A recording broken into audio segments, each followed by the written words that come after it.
speak budget, yes, we have to speak about it and get all that nastiness out of the way. It's best to start as soon as possible. Some things that you need to look for when you're planning your budget. Your venue. I suggest that you hire your venue first. Once you choose your venue, the rest will come a little bit easier. Your venue, of course, you're going to want to look for your style and what they have to offer. Are they going to charge you extra for the chairs? Are they going to charge you extra for the tables? Do they have the linens? Most of the time, you do have to pay extra for linens because it's so specific in different weddings that the only way that they can carry it is if they charge you extra for it. Then they have to have it clean and all that good stuff. But having said that, for the most venues, at least a lot of them that we have worked with, they have a decorator's closet. You can use anything in there that they have. So just kind of see what they have to offer. Like if you're going to want an outdoor wedding, do they have an indoor option for in case of rain, in case of inclement weather? So just kind of start there.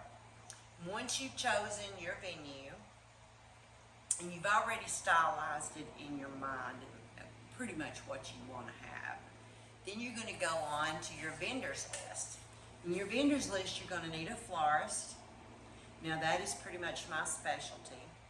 And I just want to say this. I may be a little bit, I'm just saying the flowers are the next most important thing. Besides your dress. Budget for your dress. However, when you go to look at your pictures 40 years from now, and I can't tell you how important and valuable this is, you're going to want to look at the prettiest. So be sure to give some of your budget to your florist. You're going to want to think about the catering. You'll have to find out how many guests you're going to be inviting, what kind of food you'd like to serve, if you just like to serve hors d'oeuvres, or if you'd like to have a full meal. It's going to be an afternoon wedding, which those are highly attended. Most weddings that are 4 p.m. and later are higher attended than the 12 o'clock p.m. weddings.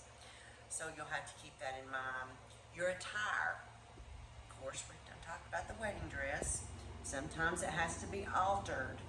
Your veil, your shoes, your jewelry, all of these things need to be considered in your budget. Your hair, your makeup, your skincare, your nails. Oftentimes you can hire somebody that will come and do your hair and your nails and your makeup on that day, so you'll want to find out how much they're going to need in order to, get those services. And then, of course, your photography.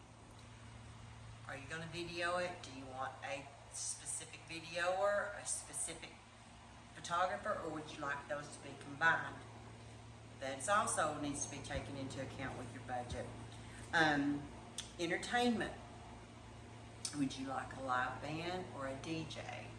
The differences in those two, the price I've seen is just about the same. The only thing about the DJ is they do more, they have a wider range of music that they can play to where you can have a wider genre. Things that you wouldn't just necessarily think of in the beginning that you would need to think of is how much is it going to cost you to get the invitations made, the save the dates, the programs, the thank you cards, the postage. That's, that can get pretty pricey, so you want to think about that in the budget. Your planner. You've already spoken with your planner, so she's giving you a list, or he's giving you a list. I keep forgetting that. I guess because I'm a she, so I just automatically default to she. Don't come at me. I'm sorry. And they've already come up with somewhat of a budget. You know how much she's going to cost you, so she can help you even more so. But your limousine or your getaway car, is that going to cost you? Sometimes you may have a family member with a fancy car that will provide that, but you need to kind of keep this in mind. Your parking, your valet, your marriage license, they cost money. Your officiant fee, most of the time, officiants don't really charge, that I've seen, but then you'll want to give them something, I'm sure. Your premarital counseling, which is optional, but it can sometimes make your marriage license cheaper, so you think about that. Um, your wedding, I mean, your guest experience. Do you want to give them welcome bags? Do you want to give them, child care services? I don't recommend that. Your honeymoon, your flights, your hotel, your food activities, emergency hit-in costs, your vendor tips. You'll want to tip them oftentimes. Your dress steaming, cakes, backup weather plan, which we go back to the venue for that. If that venue has the full package that you need, that will have the backup plan, then you won't have to worry about it costing you any extra money. That's something you'll know in the beginning.